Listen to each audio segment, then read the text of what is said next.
है उसको go through किया था और कुछ टर्मिनोलॉजीज भी डिस्कस की थी। उम्मीद है आपको वो याद होगी। मैंने फाइल भी कल वाले जो है वो लेक्चर की आप लोगों के साथ शेयर की थी कि अगर आप अपने नोट्स बनाना चाहते हैं तो वहां से बेशक आप थोड़ी सी गाइडलाइंस ले लें और उसको फेयर करके अपने जो है वो एग्जाम के लिए नोट्स बनाते रहें। हम डेली बेसिस पे ऐसे किया करेंगे ताकि हो सकता है कोई चीज ऐसी जो बुक में ना लिखी हो और हमने अपने नोट्स में लिखी हो तो आपके काम आ जाए। ठीक है, अच्छा, ये 1 से 2 दिन अभी हमारे थ्योरेटिकल चलेंगे। ठीक है, ये हमारे थ्योरेटिकल चलेंगे जिसमें हम जो है बेसिकली बिजनेस की टाइप्स, जैसे कि हमने कल डिस्कस किया था, इंतहाई आसान है और एग्जाम लेवल में जो है एमसीक्यूज इसमें से आ सकते हैं बेटा, और आपसे जो है उसे एक शॉर्ट क्वेश्चन भी पूछ सकता है। ठीक है, तो इस पे तवज्जो दीजिएगा। सबसे पहले जी हम अपने कंटेंट्स देख लें इस चैप्टर के कि हमने इस चैप्टर में क्या पढ़ना है। कल हमने देखा था कि हमारा सिलेबस क्या है, अब हम देखने जा रहे हैं कि हमने इस चैप्टर में क्या पढ़ना है। Number 1, types of business. हम देखेंगे कि बिजनेस किस तरह कंडक्ट किया जा सकता है। इंट्रोडक्शन टू फाइनेंशियल अकाउंटिंग, थोड़ा सा बेसिक टच जो है वो फाइनेंशियल अकाउंटिंग का भी लेंगे। नीड्स ऑफ यूजर, इनको कल हमने स्टेक होल्डर भी कहा था। ठीक है, कल हमने इनको स्टेक होल्डर भी कहा था बेटा। तो ना सिर्फ हम इनको पढ़ेंगे कि ये कितने हैं, और बल्कि साथ साथ जो है हम ये भी देखेंगे कि इनकी नीड्स क्या हैं, इंफॉर्मेशन जो इनको चाहिए होती है। ठीक है, फिर हमने कल पढ़ा था कि ट्रांजैक्शन कोई चीज होती है। अब देखेंगे हम ट्रांजैक्शन में और बिजनेस ट्रांजैक्शन में क्या फर्क है। ठीक है जी, और आखिर में बेटा हर चैप्टर के एंड पे जो है ये एमसीक्यूज हुआ करेंगे, ऑब्जेक्टिव बेस्ड क्वेश्चन। तो आई कैप का जो फाइनल एग्जाम होगा बेटा उसमें ये 8 से लेके, ठीक है, 8 to 12 जो है ये मार्क्स के क्वेश्चन आया करेंगे पूरे पेपर में। ठीक है, यानी कि अगर 100 मार्क्स का पेपर है तो उसमें जो है 8 से 12 मार्क्स के एमसीक्यूज भी हुआ करेंगे, बाकी सारा पेपर आपका न्यूमेरिकल होगा, सब्जेक्टिव पेपर। ओके होगा बेटा? चलिए स्टार्ट करते हैं जी। सबसे पहली चीज जो हमारे पास है जी, that is type of business. ठीक है, तो टाइप ऑफ बिजनेस में जो उसने पहली चीज डिस्कस की है वो टाइप ऑफ बिजनेस एंटिटी, यानी कि बिजनेस को ऑर्गेनाइजेशनल लेवल के ऊपर, एंटिटी लेवल के ऊपर, इदारे के लेवल के ऊपर देख रहा है कि वो कितनी तरह के होते हैं। तो कह रहा है इससे पहले हम बिजनेस एंटिटी को देखें, सबसे पहले हम वर्ड बिजनेस जो है उसको जो है डिफाइन कर लेते हैं कि बिजनेस कहते किसे हैं। ठीक है, हर कोई भी काम शुरू करें, ठीक है, तो हम कहते हैं कि हम कोई ना कोई एक्टिविटी कर रहे हैं, ऐसे बेटा, ये कोई एक्टिविटी है। अच्छा, अगर वो एक्टिविटी इकोनॉमिक एक्टिविटी है, ठीक है, कौन सी एक्टिविटी? इकोनॉमिक एक्टिविटी है। ठीक है, और उसका पर्पस टू अर्न प्रॉफिट है, टू अर्न प्रॉफिट। हम कह सकते हैं कि ये जो सारी एक्टिविटीज हैं ये बेसिकली क्या चीज है? ये आपके पास बिजनेस है। तो बिजनेस के लिए एक्टिविटी का होना जरूरी है, और उस एक्टिविटी का बेटा जो पर्पस है वो पर्पस क्या होना चाहिए? To earn profit. ये बात याद रहेगी आपको। अगर उसका पर्पस टू अर्न प्रॉफिट नहीं है तो वो फिर कोई बिजनेस ऑर्गेनाइजेशन नहीं है, वो सिंपली ऑर्गेनाइजेशन तो है, वो बिजनेस नहीं कहलाएगा। हो सकता है वो कोई कोऑपरेटिव सोसाइटी हो सकता है कोई वेलफेयर ऑर्गेनाइजेशन हो, ठीक है, लाइक एनजीओज है, एनपीओज है, जिनको आप नॉन प्रॉफिट ऑर्गेनाइजेशन कहते हैं, एनपीओज का। ठीक है बेटा, ओके। तो कहते हैं the word business is used in different context. It is used to describe an economic process and to describe entities that participate in that process। Business की बहुत सी जो है एग्जाम्पल्स हैं, बहुत सी डेफिनेशन हैं। आप कोई भी डेफिनेशन याद कर सकते हैं। तो एक डेफिनेशन यहाँ पे दी हुई है, कहते हैं business is an integrated set of activities and assets that is capable of being conducted and manage for the purpose of providing a return। ये क्या चीज है? ये purpose of providing a return, वही profitability की बात कर रहा है, जिसका बेसिक पर्पस क्या हो उन एक्टिविटीज का कि प्रॉफिट अर्न करना है from dividends, lower costs or other economic benefits directly to investor or owners or members or participants। फिर आगे वो बात क्या है? there is no single definition of business, some possible definition include the following। आगे मजीद जो है वो डिफाइन करा। तो अल्टीमेटली बेटा बात यहीं आके रुक जाती है, बहुत कंसाइज और शॉर्ट डेफिनेशन है कि एनी इकोनॉमिक एक्टिविटी, ठीक है, ये देखिए मैं इसको मजीद शॉर्ट कर देता हूं बेटा, any economic activity the purpose of which is to earn profit is called business. क्या ये सबसे सिंपल डेफिनेशन नहीं है? Any economic activity, the purpose of which is to earn profit, ठीक है, तो वो हमारे पास बिजनेस कहलाएगा। एक्टिविटी भी हो गई, इकोनॉमिक भी होनी चाहिए और उसका पर्पस जो है वो प्रॉफिट अर्न करना भी होना चाहिए। एक और डेफिनेशन यहाँ पढ़ लेते हैं बिजनेस की। तो एक डेफिनेशन बेटा आपको लाजमी आनी चाहिए, हो सकता है एग्जामिनर आपसे कहे define business. A business entity is commercial organization that aims to make a profit from its operation। ये डेफिनेशन जिसने आपको दे दी, ठीक है, एक लाइन के अंदर। फिर कहता है an integrated set of activities and assets capable of being conducted and managed for the purpose of providing return to investor or other owners। ये वही डेफिनेशन है जो हम ऊपर पढ़ाए हैं, ठीक है। उसके बाद एक तीसरी डेफिनेशन भी है, an organizations or enterprising entity engaged in commercial, industrial और प्रोफेशनल एक्टिविटीज। तो बेटा बात घूम के वहीं आ जाती है कि कमर्शियल एक्टिविटीज होनी चाहिए, इकोनॉमिक एक्टिविटीज होनी चाहिए और उनका पर्पस टू अर्न प्रॉफिट होना चाहिए, ठीक है बेटा। बिजनेस को समझने के लिए कोई परेशानी हो, कोई प्रॉब्लम हो, कोई इश्यू हो, या क्लियर है? Is it clear to everyone कि इकोनॉमिक एक्टिविटी होनी चाहिए और उसका पर्पस टू अर्न प्रॉफिट होना चाहिए। अगर इकोनॉमिक एक्टिविटी और पर्पस प्रॉफिट नहीं है तो वो बिजनेस नहीं होगा, वो कोई वेलफेयर ऑर्गेनाइजेशन होगी। ओके जी, आगे चलते हैं। नेक्स्ट कह रहा है जनाब कैरेक्टरिस्टिक्स ऑफ बिजनेस। जैसा कि हमने बिजनेस की डेफिनेशन पढ़ी तो उस डेफिनेशन के मुताबिक ये चीजें हमें इसके डेफिनेशन में, डिफरेंट डेफिनेशन में बेटा मिलती हैं, ठीक है।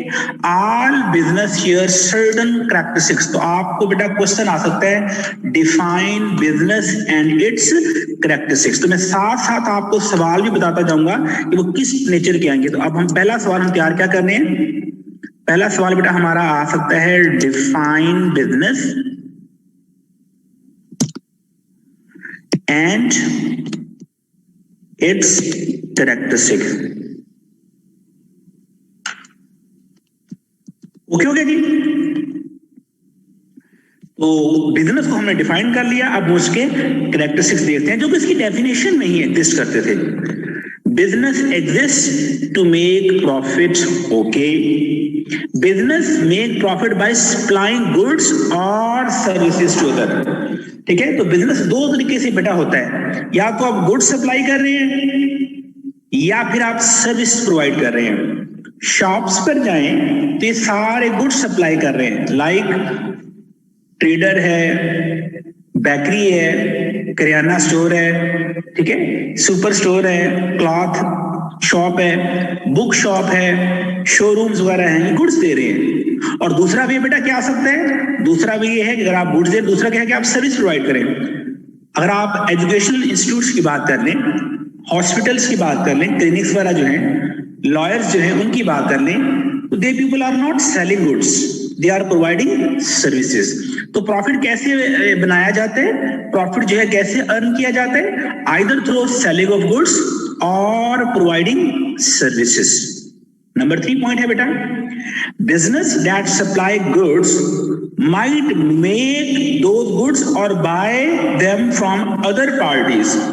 For example, food retailers buy food for food producers, from food producers and sell it to the customer। यानी कि बेटा फर्दर को इसकी एग्जांपल ये बताना चाह रहा है कि कुछ लोग तो जो है बिजनेस ट्रेडिंग का कर सकते हैं, इनको आप ट्रेडर्स कहते हैं। और कुछ लोग जो है वो मैन्युफैक्चरर भी हो सकते हैं, मैन्युफैक्चरर भी हो सकते हैं, और फिर खुद जो है वो बाद में इसको सेल भी करें और सेलर भी होंगे। यानी कि एग्जांपल क्या दे रहे हैं कि अगर आप गाड़ी बना भी खुद रहे हैं और बेच भी, शोरूम भी आपका है, लाइक हम सुजुकी मोटर की बात करें, ठीक है, हम सुजुकी की बेटा बात करें तो वो मैन्युफैक्चरर भी है और वो सेलर भी है। लेकिन अगर हम एक क्लॉथ मर्चेंट की बात करें, ठीक है, तो बेटा कपड़ा तो शायद फैक्ट्री में बन रहा होगा, ये बना बनाया बाय कर रहा है और आगे जाके उसको वो सेल कर रहा है। तो अगर आप सिर्फ बाय और सेल कर रहे हैं तो टेक्निकली बेटा हमने क्या कहा, आप क्या कहलाते हैं, traders. Then you are traders.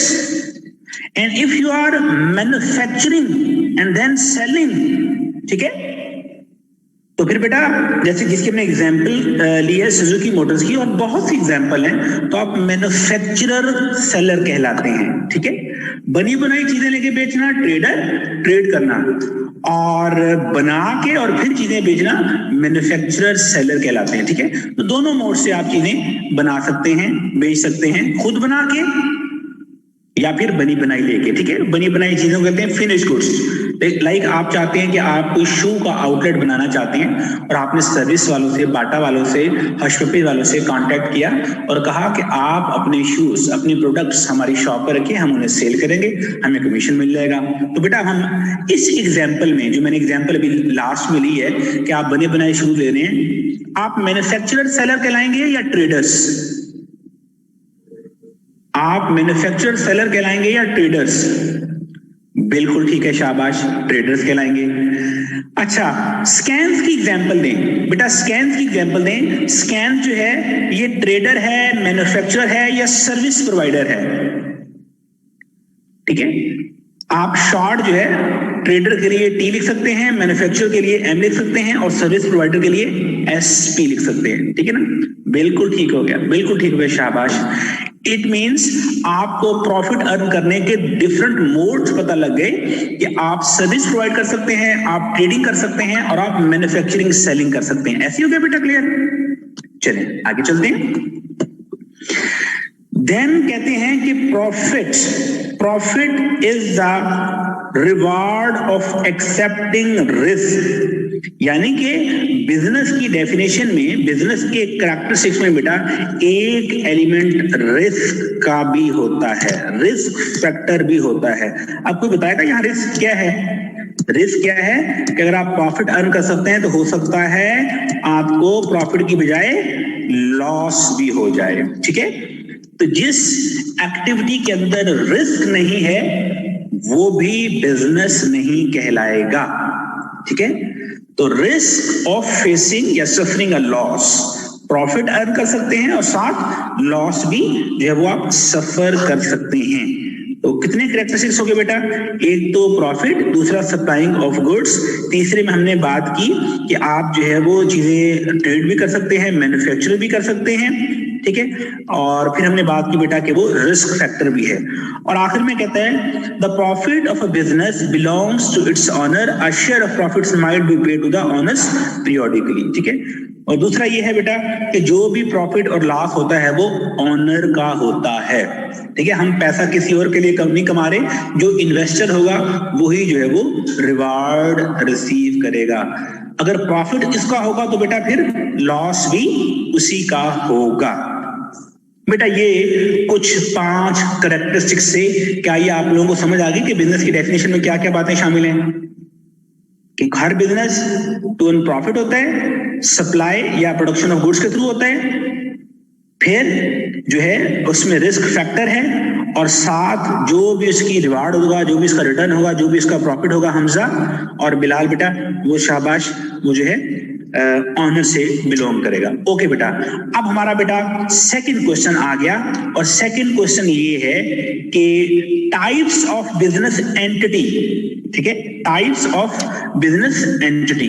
तो बेटा हमारा दूसरा सवाल ये भी आ सकता है, क्वेश्चन के define business and types of business entity, ठीक है। अब बिजनेस एंटिटी कितनी तरह की होती हैं और बिजनेस क्या होता है? बिजनेस हम पहले डिफाइन कर चुके, बिजनेस और इसके कैरेक्टरिस्टिक्स, बिजनेस उसकी टाइप्स। अब हम जिस वर्ड के ऊपर फोकस करने लगे हैं that is types of business. तो बेटा कल हमने डिस्कस किया था कि हमारे पास बेसिकली 3 टाइप्स ऑफ बिजनेस है, ऐसे ना? तो कौन कौन से था? एक हमने कहा था सोल प्रोप्राइटर, फिर बेटा हमने कहा था पार्टनरशिप, और फिर बेटा हमने कहा था कंपनी। ओके, ये 3 टाइप्स ऑफ बिजनेस हैं और अब इन 3 टाइप्स ऑफ बिजनेस को भी पढ़ेंगे बेटा, और हर टाइप्स के एडवांटेजेस और डिसएडवांटेजेस भी पढ़ेंगे। ठीक हो गया? तो लेट्स स्टार्ट। कहते there are 3 main types of business entities. Okay, 3 main types हैं, तो हम पढ़ते हैं। पहली है सोल प्रोप्राइटरशिप, दूसरी है पार्टनरशिप, और तीसरी है अ कंपनी। आगे लिखा हुआ है लिमिटेड लायबिलिटी कंपनी। इसको हम जब हम कंपनी पढ़ेंगे तो हम उसमें जाके देखेंगे। कामरान का क्वेश्चन आया है कि पेपर में थ्योरी कितनी आएगी और न्यूमेरिकल टाइप क्वेश्चन कितने आएंगे। तो बेटा याद रखें 80% जो है, 80 to 85% जो है वो आपका न्यूमेरिकल होगा। ये मैं लिख देता हूं बेटा, जो आपका न्यूमेरिकल पोर्शन होगा बेटा वो आपका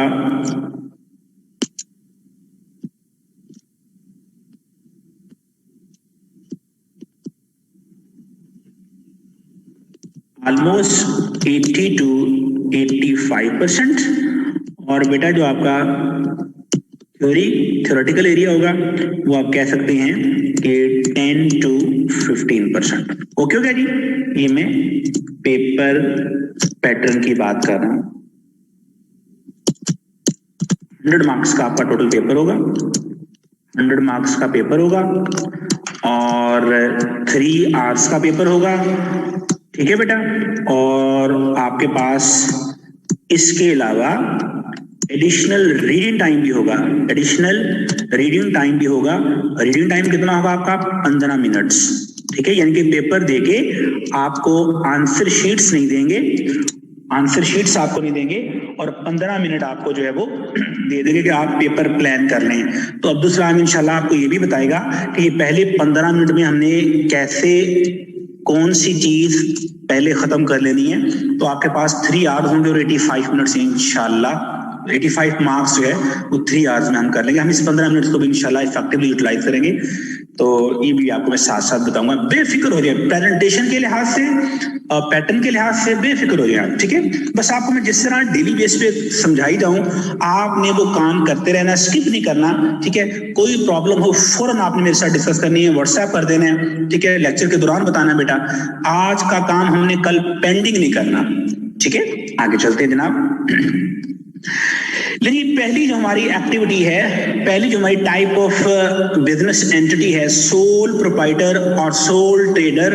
और बेटा कई बुक्स में इसको इसके लिए एक वो फ्रेज यूज होता है वन मैन शो। ठीक है, वन मैन शो। तो ये ना हो कि वन मैन शो से आपको कोई टीवी शो याद आ जाए, तो भूल नहीं जाना आपने इसको सोल प्रोप्राइटर को, क्योंकि एक ही पर्सन होता है ना, तो वो आपको वन मैन शो के वाले से भी कह सकते हैं जी। द बिजनेस, अच्छा ये देखें, अब हालांकि वो बातें लिखेगा आप कहेंगे हाँ ये सारी बातें हमें पता है, ऐसे ही होता है। चलिए हम पढ़ते नहीं, हम पहले बाद में, इससे पहले हम बाद में बात कर लेते हैं ना। तो पहले जरा खुद अपना थोड़ा सा डिस्कस कर लेते हैं। ये बताएं कि क्या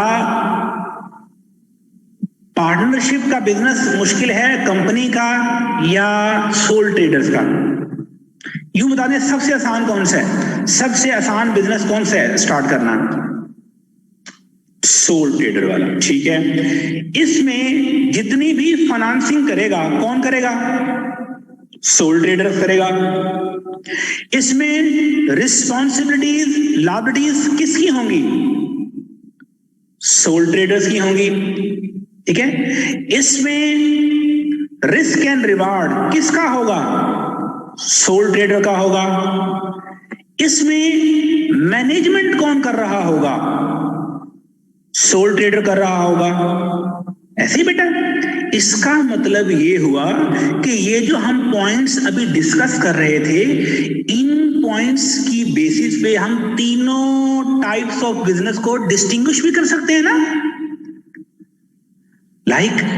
मैनेजमेंट की बात करें तो सोल ट्रेडर में सिंगल पर्सन मैनेजमेंट कर रहा होगा, पार्टनरशिप में पार्टनर्स जो है वो मिलके मैनेज कर रहे होंगे, कंपनी में बोर्ड ऑफ डायरेक्टर्स जो है वो मैनेज कर रहे होंगे। तो कामरान आपने बिल्कुल बेहतरीन बात कर दी कि everything revolves around soul trader. ठीक है जी जी, एवरीथिंग, बिल्कुल बिल्कुल सही कह रहे हैं आप। तमाम चीजें, कोई टाइपिंग एरर हो जाती है, टाइपिंग एरर हो जाती है लिखते हुए, कोई मसला नहीं है। ठीक है Kamran, okay.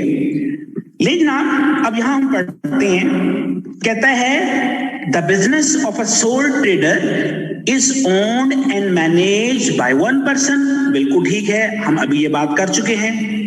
Any individual who sets up in business on his her own without creating a company is a sole trader। यही बात हम पहले कर चुके हैं। इंपॉर्टेंट फीचर्स क्या हैं सोल ट्रेडर्स के, लेंगे वन बाय वन उसको भी डिस्कस कर लेते हैं। Number 1, there is no legal distinction between the proprietor and the business. ये क्या बात है? इसका मतलब है कि अगर आपको कोई इख्तलाफ हुआ, कोई डिस्प्यूट अराइज हुआ, तो आप डायरेक्ट ऑनर से बात करते हैं कि भाई हम कल आपसे ये चीज लेकर गए थे, तो ये प्रॉब्लम हुई है, ये हमें वापस करो। या कोई दूसरा फटा पड़ जाता है तो लीगल केस फाइल करना तो आप उस बंदे के नाम पे, सोल प्रोप्राइटर के नाम पे करते हैं।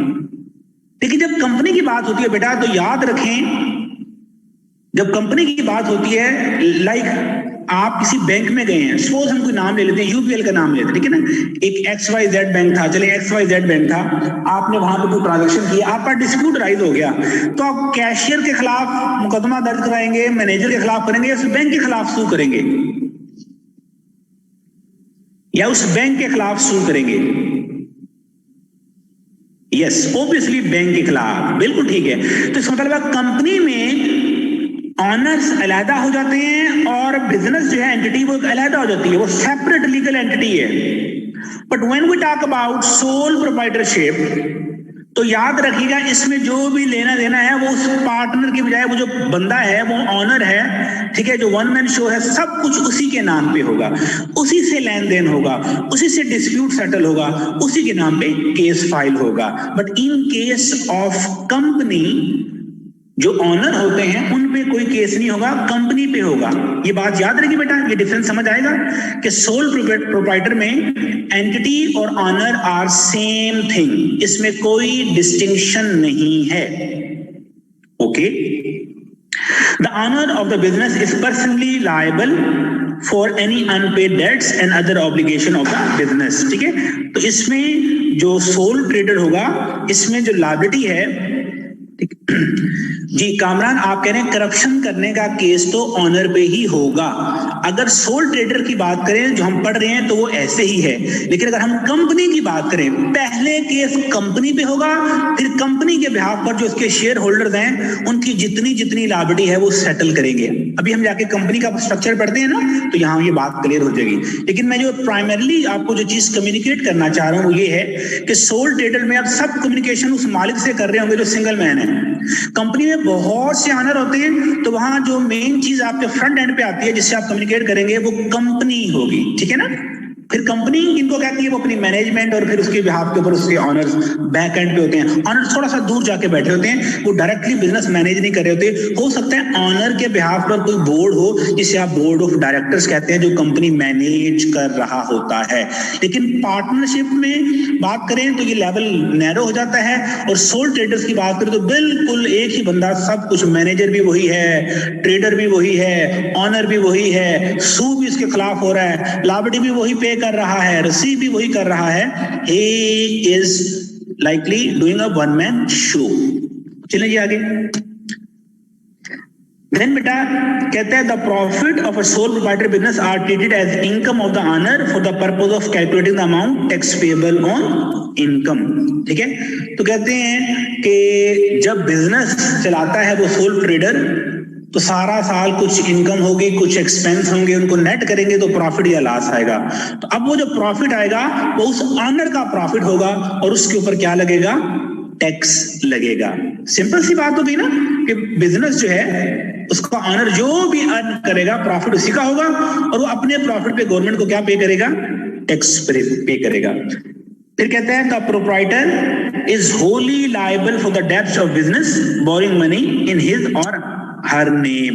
ठीक है, और अगर वो कोई कर्जा वगैरह लेता है तो बेसिकली वो खुद पर्सनली लायबल होगा कि अगर वो मेक गुड नहीं करता तो हो सकता है उसकी प्रॉपर्टी भी सेल करके जो है वो उसके लोन उसका डिस्चार्ज किया जाए। इसका मतलब है इसकी लायबिलिटी लिमिटेड है या अनलिमिटेड है।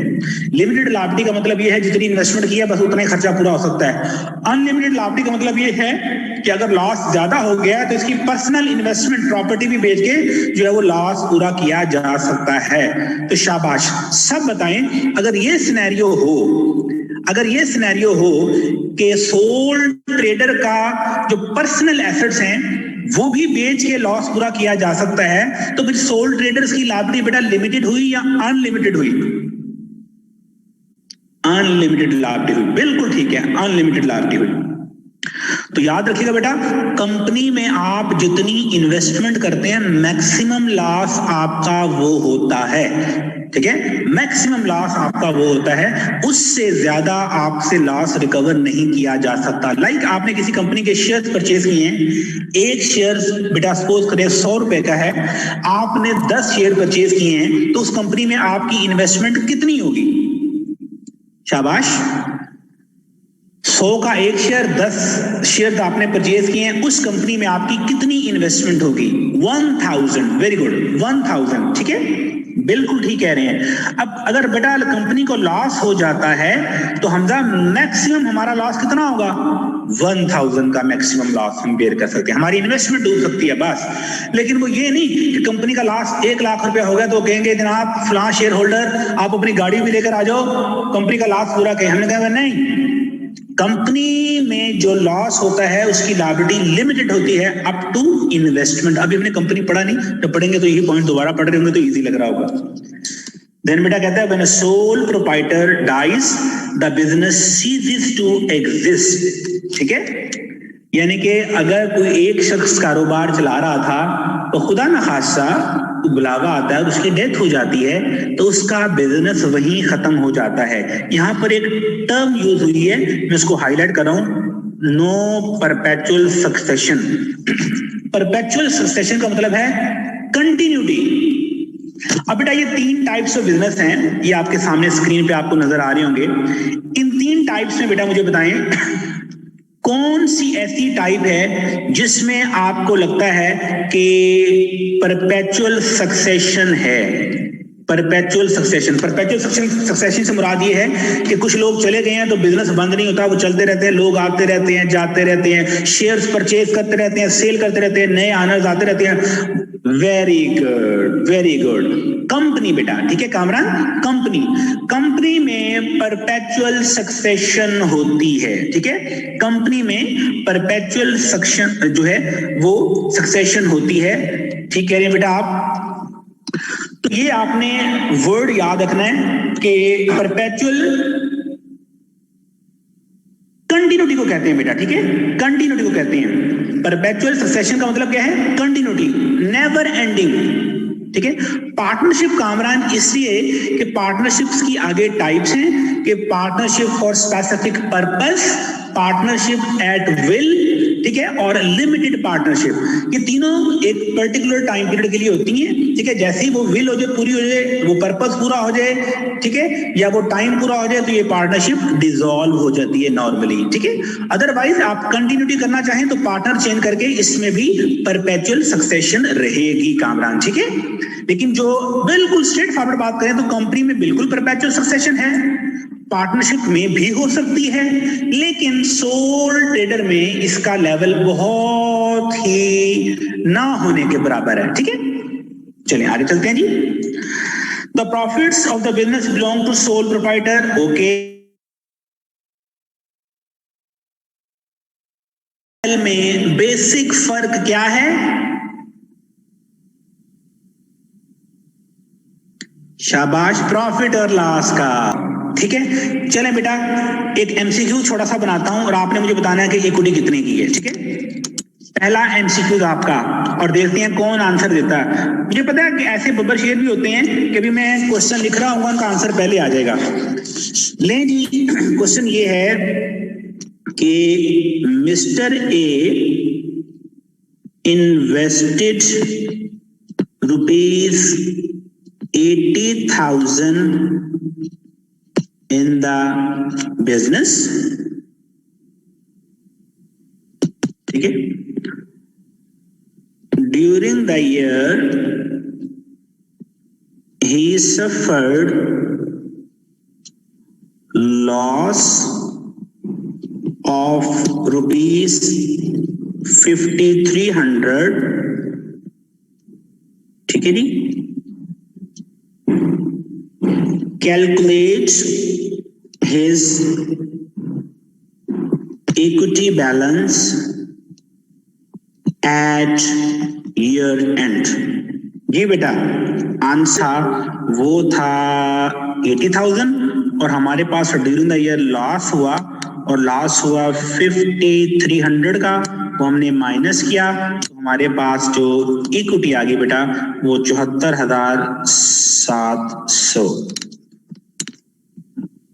गुड, इसी तरह बेटा शाबाश। ठीक है, सोल प्रोप्राइटर के कैरेक्टरिस्टिक्स। ठीक है, सोल प्रोप्राइटर के कैरेक्टरिस्टिक्स। फिर बेटा वो कहते हैं the business may be finance by a mixture of owners capital including retain earnings and loans.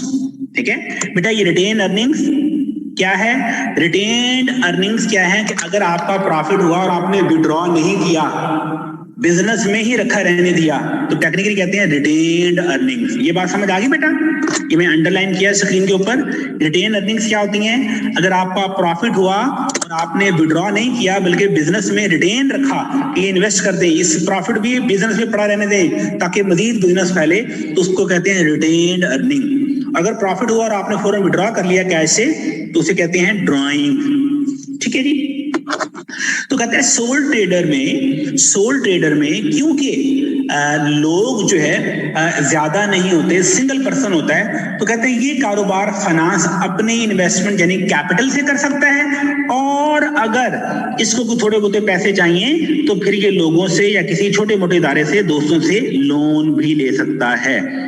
तो इसको उसने नाम दे दिया कि इसकी जो फाइनेंसिंग है वो मिक्सचर होता है, अपना कैपिटल भी और साथियों से, रिश्तेदारों से या दोस्तों से लोन लेकर भी। ठीक है जी। फिर कहता है बेटा आखिर में कि sole proprietor business might employ many people but it is usual for the proprietor to take a very active role in the business exercising a high degree of control. कहता है बेशक ये सोल प्रोप्राइटर 2-4 बंदे रख ले, like कोई juice corner है तो आपने वो हेल्प के लिए बच्चे रखे हुए हैं जो गाड़ियों पे जाके जो है वो गिलास पकड़ा के आते हैं, लेते हैं, लेकिन मेन कंट्रोल कहते हैं उस ऑनर का ही होता है जो वो गले के ऊपर बैठा होता है और सबको डायरेक्ट कर रहा होता है। यानी कि मैनेजमेंट, डिसीजन मेकिंग और कंट्रोल जो है वो सिंगल मैन के पास होता है, चाहे आप 2-4 एम्प्लॉय भी रख लें। एग्री करते हैं आप इस बात पे? और आखिर में सोल प्रोप्राइटर की बेटा वो बात करता है, a sole proprietor business can be sold as a going concern by its owner. और कहते हैं कि ये जो सोल प्रोप्राइटर का बिजनेस है ये आप बना बनाए दुकान किसी दूसरे को भी बेच सकते हैं, और ये बहुत इजी प्रोसेस होगा एज कंपेयर टू सेलिंग या disposal of a company. Company बेचना बहुत मुश्किल है, तमाम डायरेक्टर्स इकट्ठे होते हैं, शेयर होल्डर्स को इकट्ठा करना पड़ता है, फिर मार्केट में वैल्यू चेक करनी पड़ती है, सो ऑन। जबकि सोल प्रोप्राइटर का बड़ा सिंपल सी कहते भाई ये हमने किराने की दुकान खोली थी, ये हमने बेकरी की दुकान खोली थी, ये कपड़े की दुकान खोली थी, ये आइटम हमारे पास पड़े हैं बेटा, ये स्टेशनरी की दुकान खोली थी, ये आइटम हमारे पास पड़े हैं, इतने के खरीदे थे, इसके ऊपर जो आप थोड़े पैसे देना चाहते हो तो दे दो, वरना ये चीजें हम आपसे खरीद लेते हैं और ये दुकान फौरन सेल हो जाती है। ठीक है, ऐसा ही है कि कंपनी को सेल करना मुश्किल है और सोल प्रोप्राइटरशिप को, दुकान को सेल करना आसान है। ओके, तो आज के बाद अगर कोई आपसे पूछे सोल ट्रेडर क्या है और उसकी क्या क्वालिटीज होती हैं, उसकी क्या कैरेक्टरिस्टिक्स होते हैं, बेटा आप इजीली बता सकते हैं? फंडिंग कौन करेगा, लायबिलिटी किसकी होगी, ऑनर कौन होगा, डिसीजन मेकिंग कौन कर रहा होगा, कंट्रोल किसके पास होगा, मैनेजमेंट किसके पास होगी, रिस्क एंड रिवार्ड किसके पास होगी, लायबिलिटी किसके पास होगी, फाइनेंसिंग कौन कर रहा होगा। जो अच्छे बच्चे हैं वो ये मैं पॉइंट बता रहा हूं उसकी लिस्ट बना लेंगे और इसी की बेस के ऊपर तीनों सवाल कर लेंगे। कैसे, एंड पे आपको बताऊंगा इंशाल्लाह। चलिए बेटा, ये एग्जाम्पल है बेटा, इलस्ट्रेशन। तो ये आपने बेटा खुद पढ़नी है, क्योंकि मेरा जो स्कूल ऑफ थॉट कुछ इस तरह का है कि मैं बच्चे को कंसेप्ट देके कहता हूं कि आई कैप के सवाल खुद अटेम्प्ट करे, ताकि उसको जो है वो कंसेप्ट क्लियर हो, उसको जो है कॉन्फिडेंस बिल्डअप हो। यहाँ जी हम इसका आंसर कर सकते हैं जो हमने पढ़ा। बजाय ये कि मैं आपको रीडिंग कराता रहूं, क्रैनिंग नहीं करनी बेटा, हमने कंसेप्ट सीखना है और सवाल आपने सॉल्व करने हैं। इसके बाद बेटा जब आई कैप के सवाल खत्म हो जाएंगे तो फिर मैं इंशाल्लाह आपको एडवांस लेवल के अदर अकाउंटेंसी बॉडी के क्वेश्चन कराऊंगा, ताकि हम अनसीन क्वेश्चन जितने करेंगे उतना ही आपके लिए बेहतर है। मुश्किल तैयारी कर लेंगे पेपर की, आसान आएगा तो ठीक है, मुश्किल भी आएगा तो आपको ऐसे ही लगेगा ये तो वही क्वेश्चन है जो हम क्लास में प्रैक्टिस करते थे। तो काम के लिहाज से बेटा जरा आपने, मैं कंप्रोमाइज नहीं करता, काम में आपको वर्किंग काम जो है होमवर्क आपको ऐसे दूंगा जैसे सवाब का काम होता है, क्योंकि कहते हैं कि पढ़ना जो है वो भी एक इबादत है। और आगे बेटा रमजान आ रहा है तो आपको पता है कि हर इबादत का सवाब जो है 70 गुना बढ़ जाता है। जितने सवाल आप पढ़ेंगे 70 गुना ज्यादा सवाब आपको मिलेगा। तो इस लिहाज से इंशाल्लाह आपको बहुत खुशी होनी चाहिए कि आपके पास नेकियां कमाने का महीना आ रहा है। ठीक है, इल्म पढ़ाई जो है ये भी इबादत में शामिल है। तो आए हम अहद करें कि हम सारे मिलकर इंशाल्लाह रमजान में अकाउंटिंग की भरपूर इबादत करेंगे। ऐसे ही है बेटा।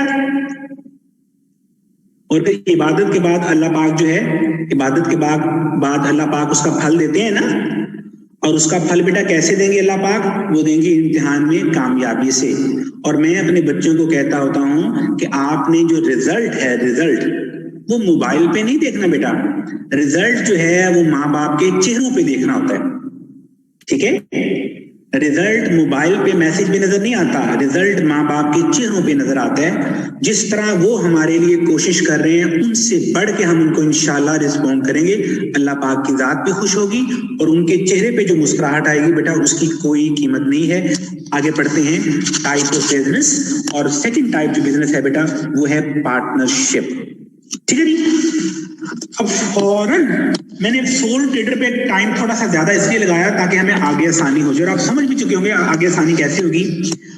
पहले पार्टनरशिप को डिफाइन करते हैं, फिर पार्टनरशिप के जो है वो कह लें कि कैरेक्टरिस्टिक्स पढ़ते हैं। कहते हैं partnership business is an entity in which 2 or more individual, ठीक है, share the ownership of a business, each partner contribute funds. हमने देख लिया कि बिजनेस में जो भी इन्वेस्टमेंट होगी आज से ऑनवर्ड उसका नाम कैपिटल होगा, यानी कि हर पार्टनर का अपना कैपिटल होगा। मैं कह सकता हूं सोल ट्रेडर में सिंगल पर्सन जो है वो इन्वेस्टमेंट कर रहा था तो एक ही कैपिटल था।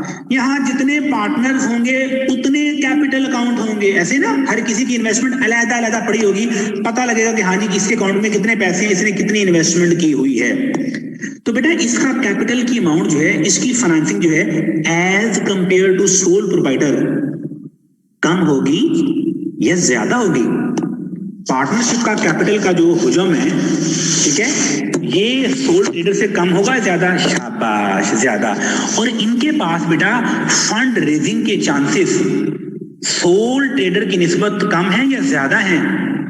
ये तो खुद भी पैसे इकट्ठे कर सकते हैं और एक पार्टनरशिप फर्म बना के बैंक से भी लोन ले सकते हैं। ठीक है, शायद सोल ट्रेडर्स को बैंक इतना लोन ना दे जितना एक पार्टनरशिप फर्म को लोन दे। आगे चलते हैं बेटा। कहते हैं partnership in Pakistan are subject to rule set out in the partnership act 1932। ठीक है, सोल ट्रेडर में ऐसी हमने कोई बात नहीं पढ़ी, तो मैं कह सकता हूं कि सोल ट्रेडर में कोई ऐसी लीगल रिस्ट्रिक्शन नहीं थी, जबकि पार्टनरशिप में एक लीगल रिस्ट्रिक्शन है कि पार्टनरशिप जो है should be form under the partnership act 1932। और बेटा उसमें वो बताता है कि मिनिमम 2 पार्टनर और मैक्सिमम बेटा 20 पार्टनर्स होंगे। 20 से ज्यादा चले जाएंगे तो फिर वो कंपनी की तरफ काम चला जाएगा। इसका मतलब है हम एक पॉइंट ऑफ डिफरेंस जो है वो नंबर ऑफ मेंबर्स भी बना सकते हैं। अभी मैं लिस्ट बना के देता हूं आपको, फिर आप कहेंगे आखिर में ये तो आपने जबरदस्त काम कर दिया, तीनों सवाल इकट्ठे तैयार हो गए हमारे। ठीक है, तो हमने स्मार्ट वर्क करना है, हार्ड वर्क नहीं करना बेटा, ठीक है, ज्यादा प्रैक्टिस कंसेप्ट्स की करनी है, और तो फिर क्वेश्चन खुद ब खुद इंशाल्लाह होंगे। सोल प्रोवाइडर में फिर नंबर ऑफ मेंबर्स हम क्या करेंगे, कितने होंगे सोल प्रोवाइडर में, 1। पार्टनरशिप में हमने ये बात क्या की कि मिनिमम 2 मैक्सिमम 20। डन होगा बेटा, आगे चलते हैं। और पार्टनरशिप की एक लीगल इंस्ट्रक्शन ये है कि it should be formed under company partnership act 1932। ले जनाब, जैसे कि हमने कहा था कि वहां वन मैन शो था, तो पार्टनरशिप की डेफिनेशन भी पढ़ लेते हैं। तो पार्टनरशिप की डेफिनेशन में वो हमें कहता है कि the relationship between person who have agreed to share profit of the business carried on by all or any of them acting for all। बेटा पहली लाइन तो बहुत आसान है कि relationship between person who have agreed to share the profits of a business. आखिरी बात समझ आ गई आपको कि उसकी जो मैनेजमेंट है वो सारे भी कर सकते हैं और सबके बिहाफ पर कोई एक भी कर सकता है। कैरिड ऑन बाय ऑल और any of them acting for all, यानी कि इसकी मैनेजमेंट जो है वो सब मिलके भी कर सकते हैं और कोई एक सबके बिहाफ पर भी कर सकता है। तो बेटा अगर एमसीक्यूज आ जाए, in partnership a single partner can not act on behalf of all other partners, true और फॉल्स। शाबाश। A partner cannot act on behalf of all other partners, true or false? शाबाश, false। He can act, अभी हमने पढ़ा है, ठीक है। तो बेटा इंपॉर्टेंट फीचर्स पढ़ लेते हैं इसके। कह रहा है कि 2 या 2 से ज्यादा पर्सन में एसोसिएशन होनी चाहिए, ठीक है। और ऑनर्स यानी कि जिसके पार्टनर हैं वो लायबल है for unpaid debts and other obligation of the business. Profit जो है किताब एक बंदे का नहीं, और ये शेयर होगा और वो प्रॉफिट शेयरिंग रेशियो होगी, प्रॉफिट शेयरिंग रेशियो होगी, PSR। ऐसे है ना, किसी पार्टनर को ज्यादा मिल रहे होंगे, किसी पार्टनर को कम मिल रहे होंगे, जिस कहते हैं ना पंजाबी में जिन्ना गुड़ पाओगे उतना मीठा, ठीक है। इसी तरह जो जितनी ज्यादा इन्वेस्टमेंट करेगा उसको उतना शेयर मिलेगा। तो इसका मतलब है इनकी आपस में प्रॉफिट शेयरिंग रेशियो होगी, पहले से डिसाइड कर लेंगे ताकि आखिर में बच्चों की तरह लड़ाइयां ना करें, ठीक है। तो जैसे ही कैपिटल होगा वैसे ही इनकी प्रॉफिट शेयरिंग रेशियो डिसाइड हो जाएगी, उसी के मुताबिक प्रॉफिट। और याद रखिएगा जिस रेशियो से प्रॉफिट डिस्ट्रीब्यूट होगा उसी रेशियो से, कंप्लीट कीजिएगा सेंटेंस मेरा, जिस रेशियो से प्रॉफिट कंप्लीट होगा उसी रेशियो से, वेरी गुड, शाबाश, उसी रेशियो से लॉस कंप्लीट करेंगे। ओके इफरा, हमजा ठीक है बेटा, जी तौसीफ साहब ठीक है, बिलाल ठीक है। अच्छा बेटा, फिर बेटा कहता है when a partner dies the partnership comes to an end, ठीक है। तो पार्टनरशिप में भी परपेचुअल सक्सेशन, जैसे कामरान में पहले बात कर रहा था, उस लिहाज से नहीं है जिस तरह कंपनी में है, क्योंकि अगर एक पार्टनर जो है उसकी डेथ होती है तो पार्टनरशिप फौरन डिसॉल्व हो जाती है। ये बात पार्टनरशिप एक्ट 1932 में लिखी हुई है, फिर नई पार्टनरशिप बनानी पड़ती है। फिर कहता है प्रॉफिट जो है वो एग्रीड रेशियो के साथ होगा, ठीक है। एसेट जो है वो भी एग्रीड रेशियो के साथ इनमें डिस्ट्रीब्यूट होंगे। और अगर आप कोई पैसे बीच में से निकलवा लें तो उसे क्या कहेंगे, अगर पार्टनर कोई पैसे निकलवाता है तो उसे हम क्या कहेंगे, ड्रॉइंग कहेंगे। और यहाँ जो फाइनेंसिंग हो सकती है, जैसा कि हमने सोल प्रोप्राइटर में कहा था कि पार्टनर का कैपिटल होगा और ये बैंक वगैरह से लोन भी ले सकते हैं, लेकिन as compare to sole proprietor इनकी फाइनेंसिंग ज्यादा हो सकती है। फिर partnership partnership might imply many people, but it is usual for the partners to take a very active role in the business in high degree of control। Soul proprietor में हमने ये पढ़ा था कि जितने मर्जी मुलाजिम रख लें लेकिन मेन कंट्रोल ऑनर के पास ही रहता है। यहाँ वही बात हम सिर्फ नाम चेंज करके कर रहे हैं, और नाम क्या चेंज किया हमने, तो जितने मर्जी एम्प्लॉय रख लें मेन कंट्रोल किनके पास रहता है, किनके पास मेन कंट्रोल रहता है।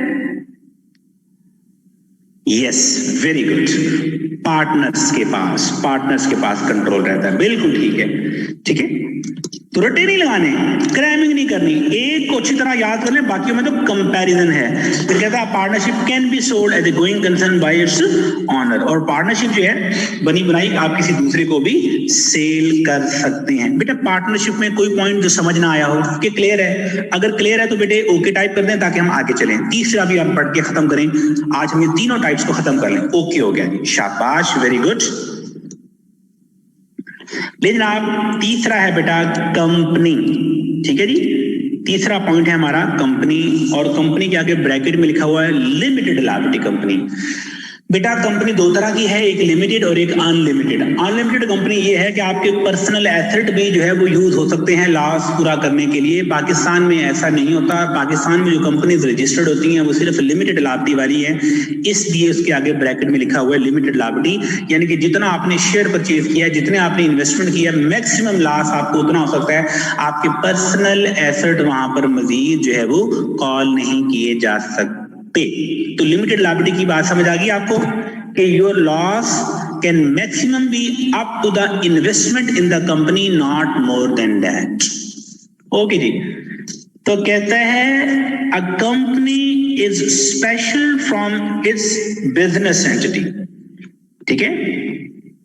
कहता है ये special form of business entity है, इसमें ऑनर और business are two separate thing. Owner अलहदा होंगे और कंपनी अलहदा होगी। Company can sue and can be sued on its own name, ठीक है। Nearly all companies in Pakistan are limited business, ठीक है। तो ये वही बात जो बेटा मैंने आपको पहले की थी जी। अब यहां पर कुछ थोड़ी सी चेंज आती है, कहते हैं ownership of the company is represented by ownership of shares. Ownership of shares, like बेटा हम वहां कैपिटल कहते थे, तो यहां कौन सा कैपिटल कहेंगे? शेयर कैपिटल कहेंगे। मुख्तलिफ पीसेस बन जाते हैं कैपिटल के, ठीक है। और हर शख्स जितनी उसके वो पीसेस परचेज करता है, जितने शेयर्स परचेज करता है, वो शेयर होल्डर बन जाता है। तो नीचे एग्जाम्पल में कह रहा है कि अगर कंपनी के 100 शेयर हैं और आपने 40 शेयर परचेज कर लिए हैं, तो फिर आपकी ऑनरशिप कितने परसेंट है? 40%। ये बात समझ आ गई बेटा कि लेट्स से कंपनी को 1 लाख रुपया चाहिए और वो हजार के 100 पार्ट्स बनाती है, ऐसे ना बेटा, हजार के 100 पार्ट्स बनाने से 1 लाख रुपया बन जाता है। तो आपने वो जो 100 पार्ट्स में से 40 पार्ट्स आपने खरीद लिए, तो आप कितने परसेंट कंपनी के ऑनर हैं, शेयर होल्डर हैं? 40%, यानी कि आपने 40,000 पे किया होगा। ये बात समझ आ गई बेटा आपको? जितने शेयर खरीदेंगे उतने ज्यादा ऑनरशिप आपकी बढ़ जाएगी। जो शेयर खरीदता है इसको शेयर होल्डर्स कहते हैं। इसका मतलब ये हुआ, नाम भी फर्क आ गए। सोल ट्रेडर में कहते थे ऑनर, पार्टनरशिप में कहते थे पार्टनर्स, तो कंपनी में क्या कहते हैं? कंपनी में क्या कहते हैं? शाबाश, शेयर होल्डर्स, मेंबर्स। ओके हो गया बेटा? ये भी हम देखेंगे डिफरेंस। फिर कहता है बेटा large company usually have large number of shares in issue and large number of share holders. तो सिंपल सी बात है, जिस कंपनी की जितनी फाइनेंसिंग ज्यादा करनी चाहते होंगे वो उतने ही शेयर इशू करेंगे और उनका शेयर कैपिटल भी उतना ज्यादा होगा। फिर बेटा थोड़ा सा वो कंपैरिजन करने की कोशिश करता है और कहता है कि अनलाइक a sole trader या partnership, a company has the status of legal person in the law। ये वही बात है जो हमने बहुत शुरू में की थी, और वो बात हमने क्या की थी? वो ये बात की थी कि company can sue and can be sued on its own name, ठीक है।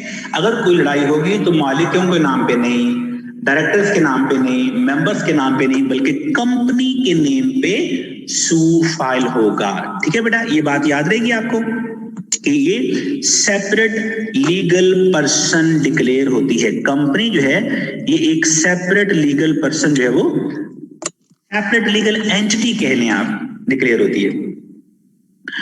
तो फिर कहता जी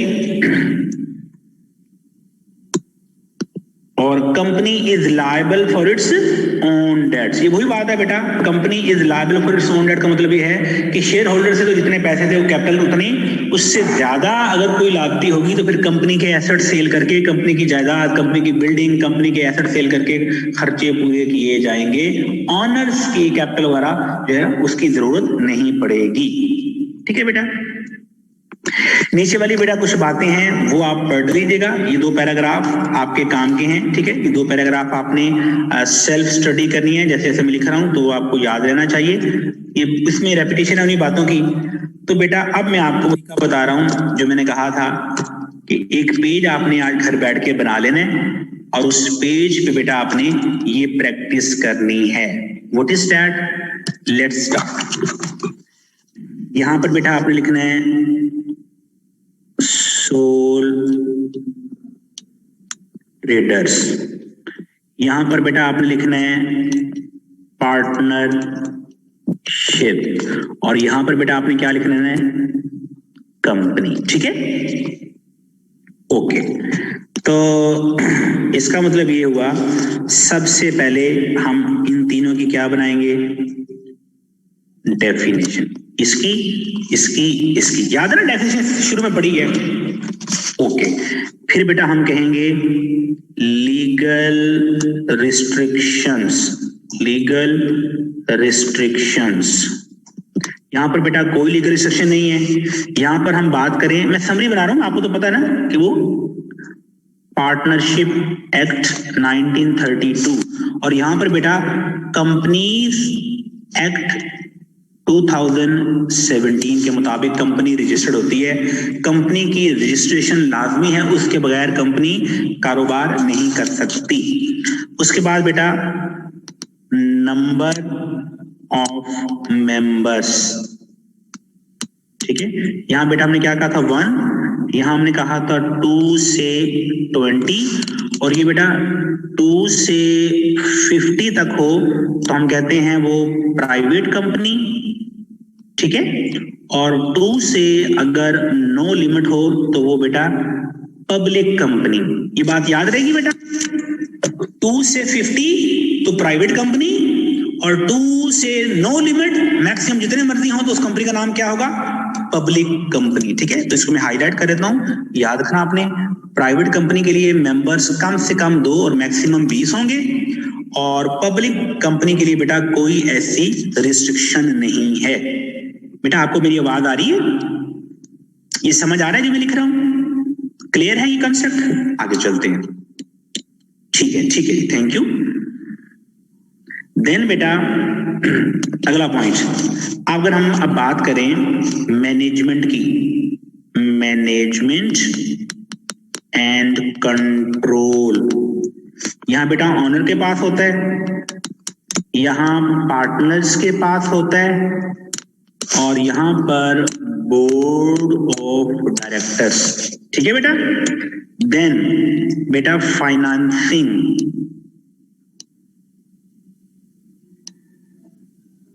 फाइनेंसिंग यहां सोल ट्रेडर करता है और लो लेवल की होती है, यहां पर पार्टनर्स करता है और मीडियम लेवल की होती है, यहां पर शेयर होल्डर्स, फाइनेंशियल इंस्टीट्यूशंस, ठीक है, बैंक्स वगैरह, और यहाँ पर हाई लेवल की फाइनेंसिंग होती है। ठीक है, यहाँ पर हाई लेवल की फाइनेंसिंग होती है। ओके, फिर बेटा डिसीजन मेकिंग, डिसीजन मेकिंग, यहाँ बेटा डिसीजन मेकिंग क्विक होती है, लेकिन वो क्विक डिसीजन तो हो जाता है क्योंकि एक ही पर्सन ने लेना होता है। अच्छा, कामरान कह रहे हैं कि 1932 एक्ट और 2017 एक्ट आर पाकिस्तान स्पेसिफिक और इंटरनेशनल एक्ट। जी, ये अडॉप्टेड है 1932 जो है, अब ये अडॉप्टेड है पार्टनरशिप एक्ट पाकिस्तान में, और 2017 तो प्योरली हमारा अपना है। जी कामरान, बात क्लियर होगी? 1932 वाला ये अडॉप्टेड है, हमने इंग्लिश लॉ से अडॉप्ट किया हुआ है, और 2017 वाला तो हमारा कंपनी एक्ट है। ठीक है, लोकल फ्रेम्ड है ये। ओके जी, आगे चलते हैं।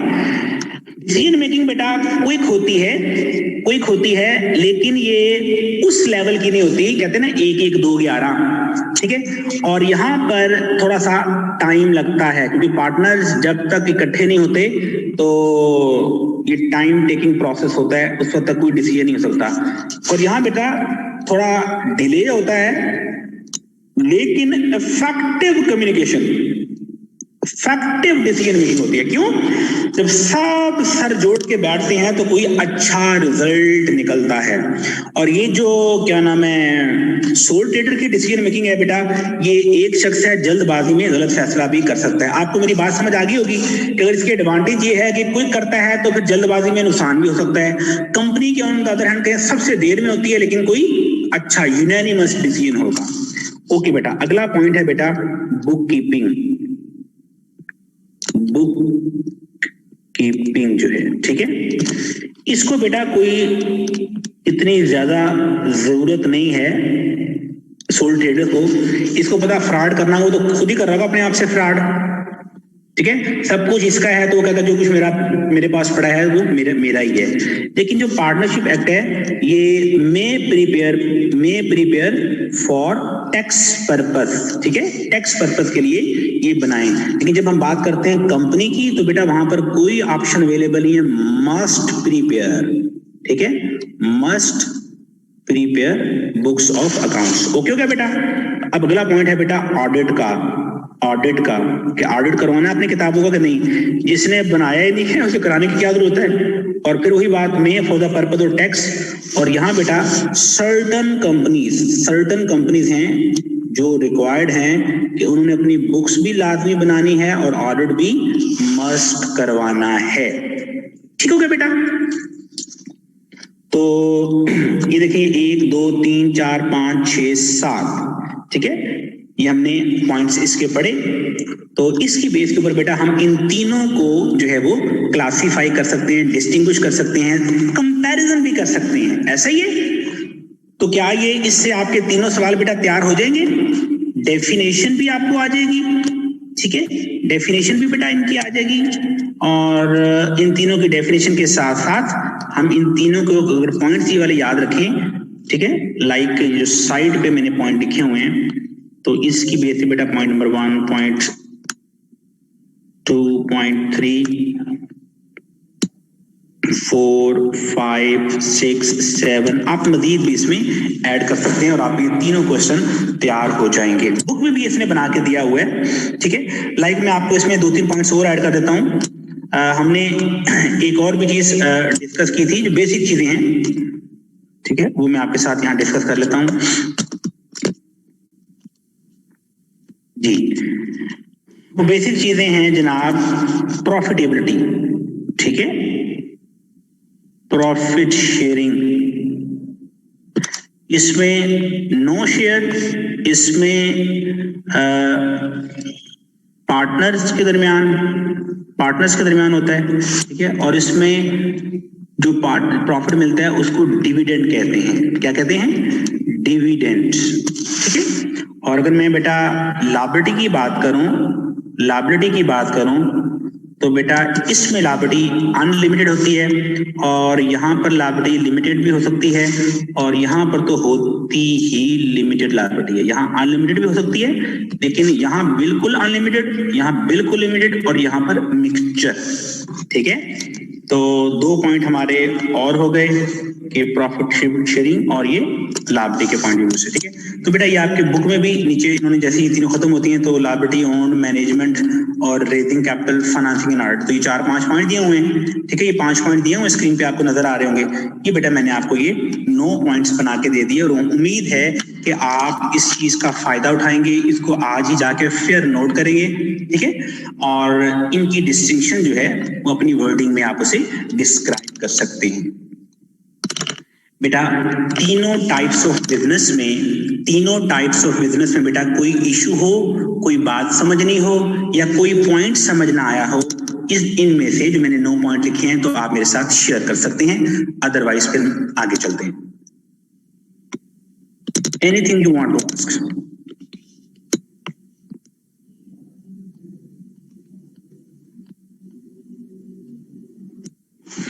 क्लियर हो गया, ठीक है, क्लियर हो गया, शाबाश, that is very good, well done.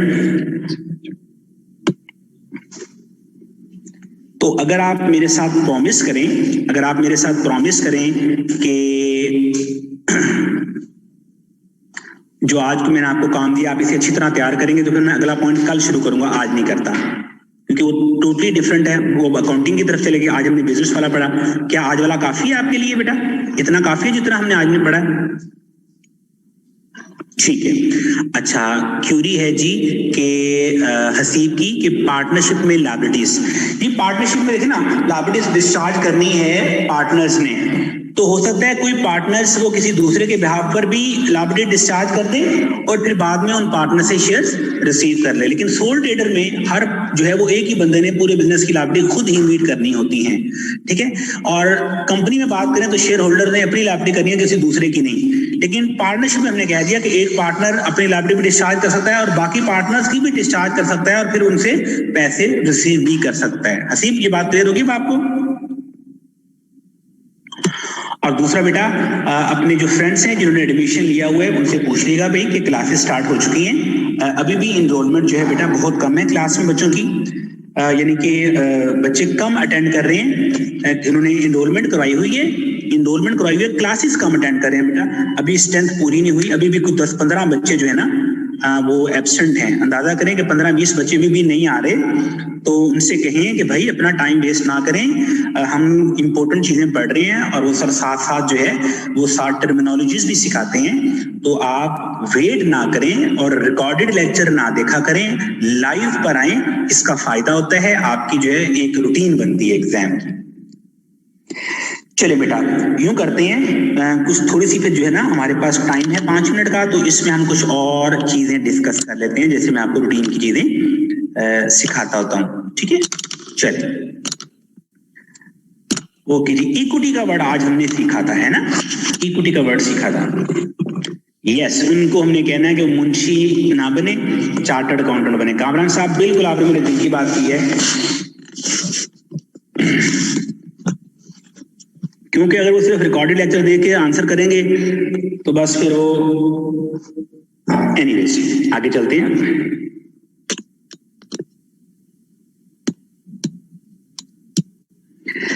ले जी, मैंने कहा था ट्रांजैक्शंस 2 टाइप्स की होती हैं, कोई बताएगा कौन कौन सी थी ट्रांजैक्शन? ट्रांजैक्शन 2 टाइप की थी, कोई बताएगा कौन कौन सी थी 2 टाइप्स?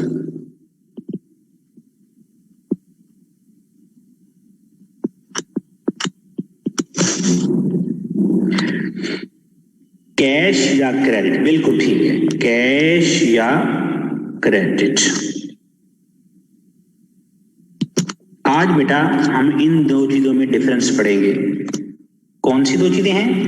एक है इवेंट और दूसरा है ट्रांजैक्शन, इसमें फर्क पढ़ेंगे। एनीथिंग हैपेंड, ठीक है, anything happened is basically called an event। कुछ भी हुआ क्या है? वो एक इवेंट है, लाइक started